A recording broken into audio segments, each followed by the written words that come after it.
यानंतर मी विनंती करतो डॉक्टर दिलीप चव्हाण सर यांना की आपण आपलं विवेचन मांडावं.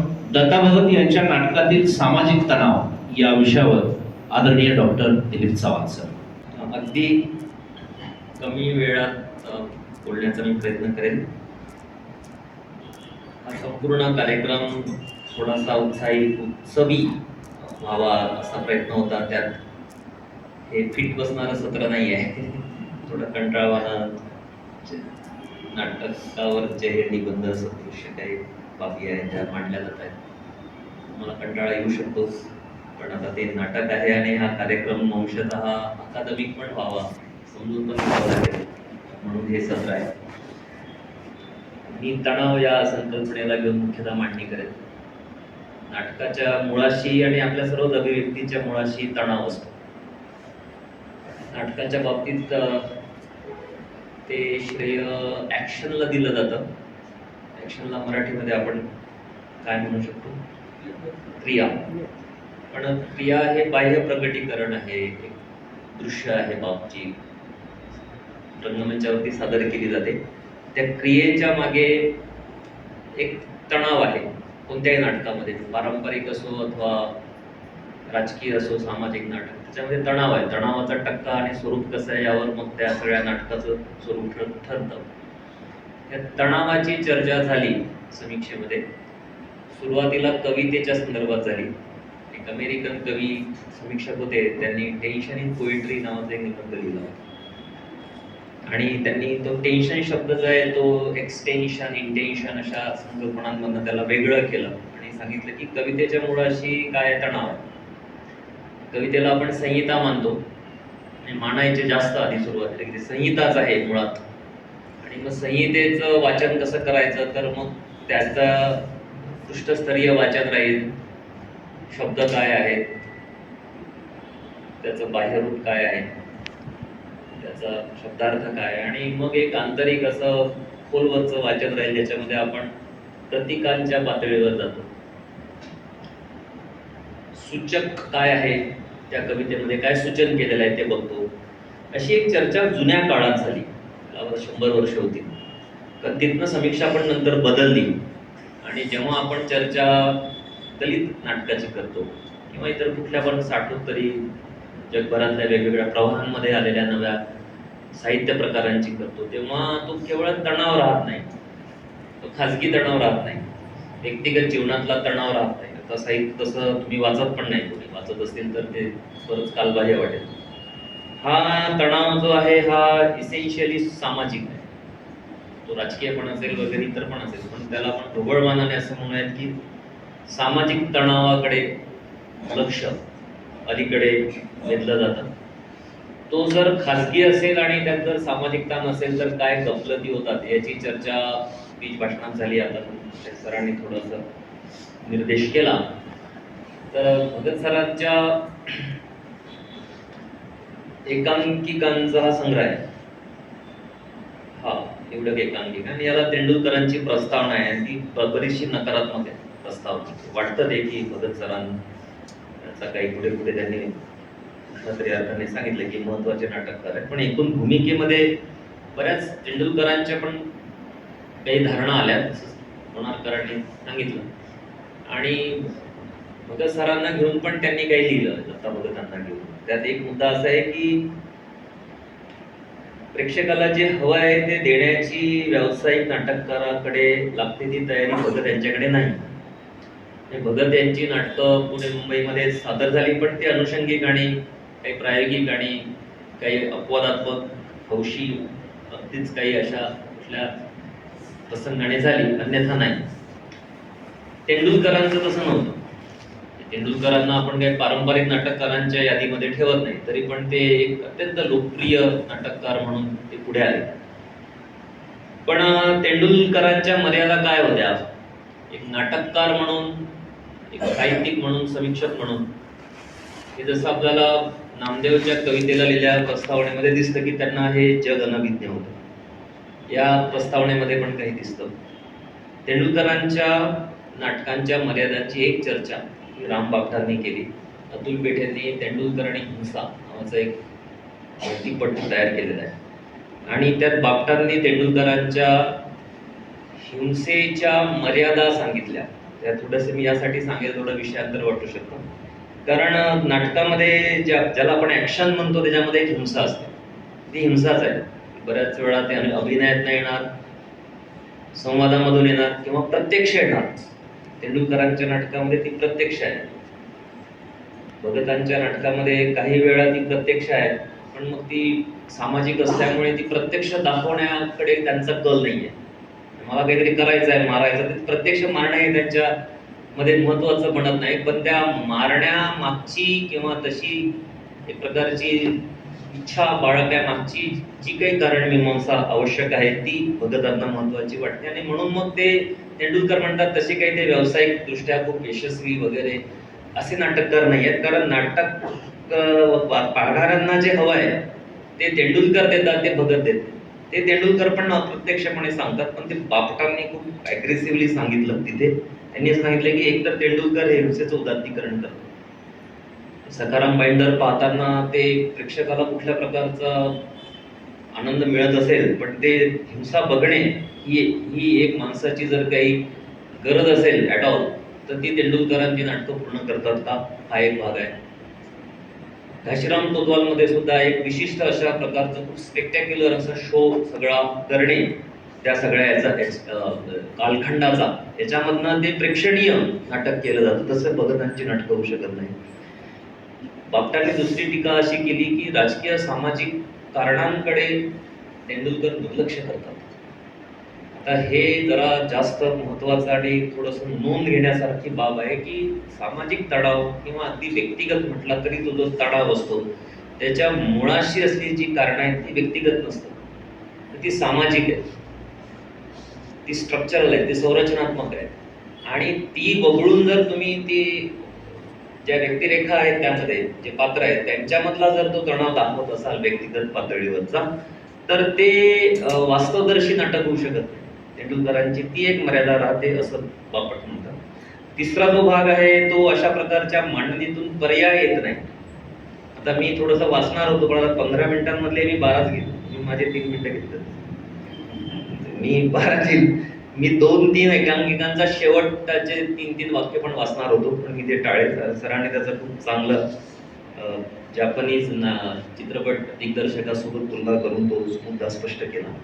आणि चौथा मुद्दा जो केला आहे राम बापटांनी तेंडुलकरांच्या बाबतीतला, तो मध्यमवर्गावरची अकारांची टीका त्यांच्या सगळ्या याच्यामध्ये आली. त्यामुळे एकूणच वर्ग निर्मिती आणि मध्यमवर्ग कडचं इतकं तणावाची जी काही मांडणी आहे ती मध्यमवर्गाकडे नकारात्मक दिशेने घेऊन जाते. तसं एक्झॅक्टली तसं भगतांच्या नाटकांमध्ये होत नाही.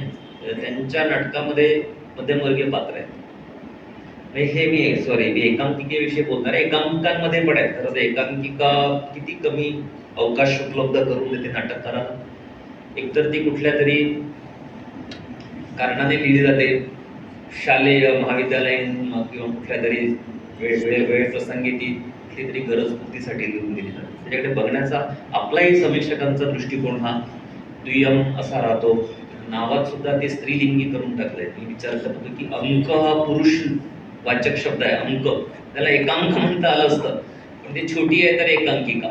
आणि तिचं किरकोळीकरण त्या सगळ्या वाङ्मय प्रकाराचं शब्दापासून सुरू होतं.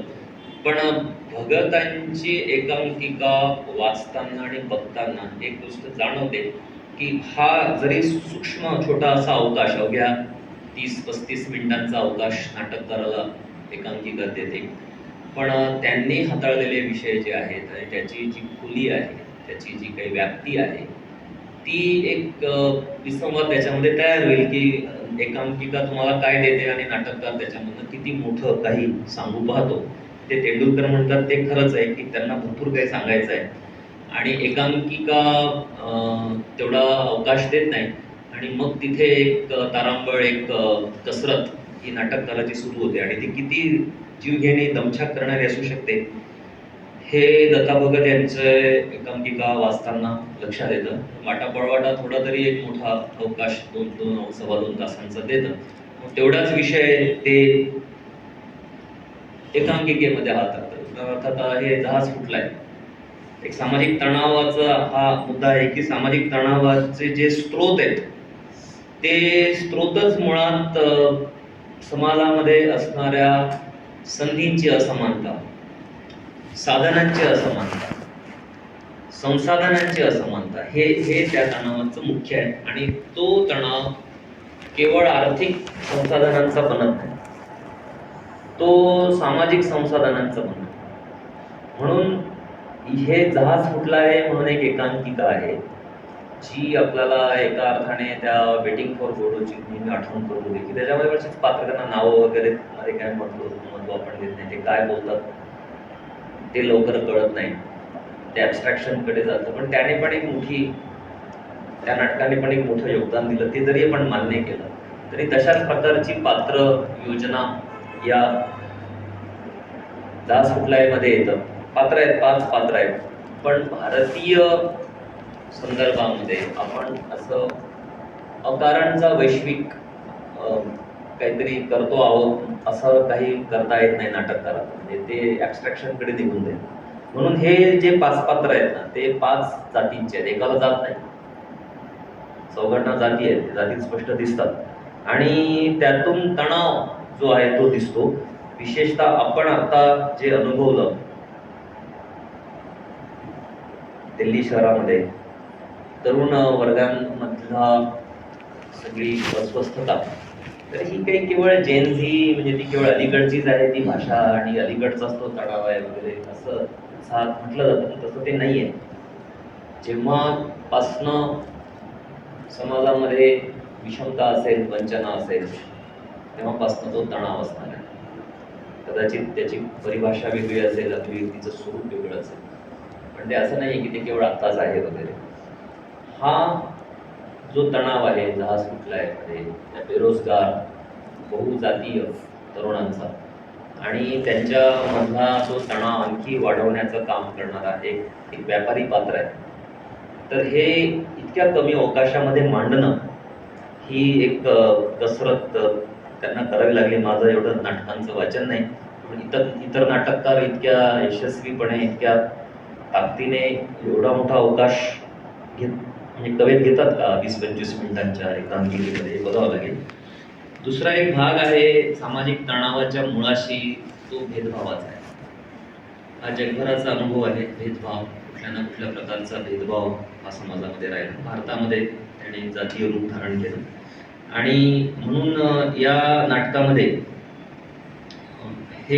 हा जो भेदभाव आहे आणि जी मानखंडना आहे या एकांकिकांमध्ये ती ठिकठिकाणी दिसते. सामाजिक तणावाचं जे मूळ आहे ते या भेदभाव, विषमता आणि मानखंडनेमध्ये आहे.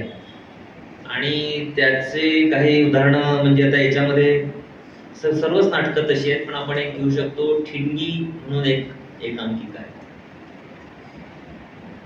तिचा शेवट तोच आहे. मी त्याची कथानक वगैरे सांगणार, आणखी 2-2.5 मिनिटं जातील ते मी टाळतो. पण एक विद्रोही नायक आहे आणि तो दंडित होतो शेवटी, पण दंड त्याला होण्यापूर्वी तो शेवटी जे 7-8 वाक्य बोलतो रंगमंचावरती, त्याच्यामधनं एक संदेश जातो. म्हणजे ज्या कारणांसाठी बऱ्याच वेळा दलित नाटकांवरती टीका पण होत असेल की नाटकाचा शेवट काय होतो, तो नकारात्मक होतो का असा मुद्दा आहे. तर ह्या एकांकिकांचा शेवट तसा होत नाही. तो जे छोटंसं निवेदन स्टेजवरून देतो त्याच्यामधनं तो सांगतो की क्रांती कदाचित मी करू शकत नाही, पण मी जे काही करतो त्याचं मोल मला आहे. छोट्या छोट्या घटना असतात विद्रोहाच्या, प्रतिरोधाच्या. क्रांती ही एक मोठी घटना असू शकते, ती घडेलच असं नाही, पण प्रतिरोधाचे जे क्षण असतात, विद्रोहाचे जे सूक्ष्म तरल असे जे काही अनुभव असतात व्यक्तिगत जीवनामध्ये किंवा कुठल्या तरी एका सामाजिक प्रसंगी, त्याचं मोल आपण कमी करू शकत नाही. आणि समाज बदलाची प्रक्रिया ही अतिशय सूक्ष्मतम तरल मानसिक पातळीवरती हाताळायची असते. ही जाणीव बुद्धापासून ते बाबासाहेब आंबेडकरांपर्यंतच्या विचारांमध्ये आहे. त्यामुळे इकडे क्रांतीची कल्पना अशी नाही की मोठी राजकीय मोठी अशी घटना जी राजधानीमध्ये होत असते, तर ती एक सूक्ष्म मानसिक बदलाची प्रक्रिया आहे आणि म्हणून ती जी तरलता आहे ती तरलता एकांकिकेमध्ये आणणं हे दिसतं आणि ते बहुतेक सगळ्याच एकांकिकांमध्ये आहे. तिसरा शेवटचा मी मुद्दा इथे करेल आणि थांबेल की सामाजिक तणावाचा एक स्रोत, एक बिंदू जो आहे तो परस्परांमध्ये असलेल्या विश्वासाचा अभाव आहे आणि जाती व्यवस्था तर त्यावर उभी आहे. म्हणजे इथे कुठलीही एक जात दुसऱ्या जातीवरच्या विश्वासासाठी अपात्र मानली जाते.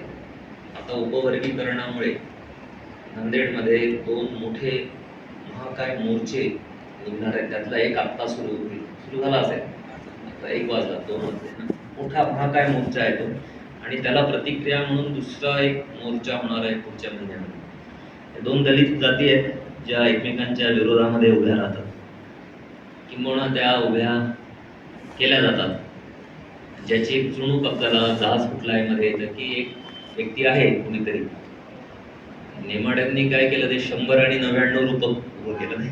एक आहे तो स्पॉइलर असतो. तर ह्या 2 जाती आता उभ्या केल्यात.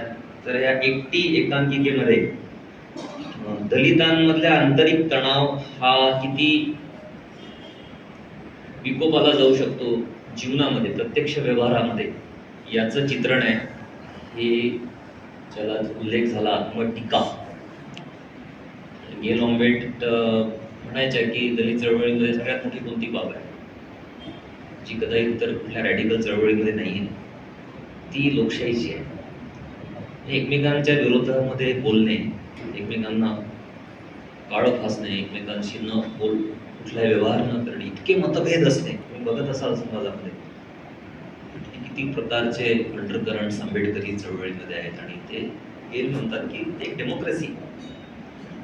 तुम्ही मतभेद बाळगता आणि तरी पुढे जाता, कारण ते मतभेद तुम्हाला मागे नेणारे नसतात. ही डेमोक्रेसी प्रत्यक्ष व्यवहारामध्ये तेव्हा 2 जाती येतील तेव्हा ते दिसेलच असं नाही, हे पण दुसरं वास्तव आहे. आणि ते मांडण्यासाठी तुम्हाला धैर्य लागेल. ते धैर्य किती लोक बाळगतात माहिती नाही. नाटककारांमध्ये किती नाटककारांनी बाळगलं हे माहिती नाही मला. दलित जातींमधल्या तणावाचं चित्रण जे इतिहास काळापासून आहे, मान आणि महार या दोन्ही अगदी तळच्या जाती आहेत, पण त्यांच्यामधला तणाव हा इतिहासामधून तो निर्माण झालेला आहे आणि समकाळाने त्या तणावाला उग्र असं एक रूप दिलेलं आहे. त्याचा प्रत्यय आज राजकारणामध्ये आपल्याला दिसतोय, पण तो नाटकामध्ये एका छोट्या स्पेस जो आहे त्या स्पेसमध्ये त्यांनी एक पात्र मध्यवर्ती ठेवून केलं. ती मुलगी आहे, तरुण आहे, दलित, ती मध्यवर्ती आहे या एकांकिकेची. आणि तिचा शेवट ते आपल्याला नोरा एकदम आठवेल की ती एकटीच आहे ना. ती घराच्या बाहेर पडताना ती एकटी आहे. ती घराच्या बाहेर पडताना तिच्यासोबत कोणी नाही. बाहेर असुरक्षितता असेल तरी ती एकटी आहे आणि ती बाहेर पडण्यासाठीची कृती करते. केवळ युरोपला नाही, सगळ्या जगाला हलवणारी ती कृती होती. नाट्यक्षेत्र गदागदा हलवणारी ती कृती होती. तशा प्रकारचा शेवट या नाटकामध्ये आहे आणि तिचं एक सूचक भाष्य पण आहे त्याच्यामध्ये.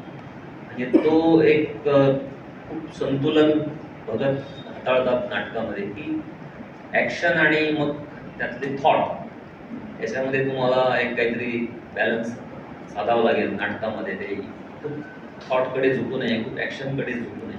पण शेवटचे जे ते पारूचं जे निवेदन आहे ते तुम्हाला अंतर्मुख करतं आणि पूर्ण पितृसत्ता जात याच्यामधला जो आंतरसंबंध आहे, जो परस्परांना घडवण्याचे ज्या प्रक्रिया आहेत त्या केवळ ब्राह्मण जातीमध्ये नाही आहेत. त्या दलित सुद्धा जर जात असेल एखादी दलितांमधली, तर ती सुद्धा तिच्या पण आंतरिक रचना ह्या जात एका बाजूला आणि पितृसत्ता एका बाजूला, यांच्या आंतरिक संबंधांमधूनच जात आणि समाज तयार होतो. तो जो जाती समाज असतो तो हे सगळं उलगडून दाखवते ते एकटी नावाची एकांकिका. या संपूर्ण याच्यामध्ये मुळाशी मला असं वाटलं की एक तणाव आहे. तो तणाव आपण बघावा, त्यातूनच कदाचित या तणावाच्या निराकरणाच्या शक्यता तयार होतात. आणि नाटककार हेच अपेक्षित करतोय. तेंडुलकरांसारखं तो रंजनाकडे जात पण नाही.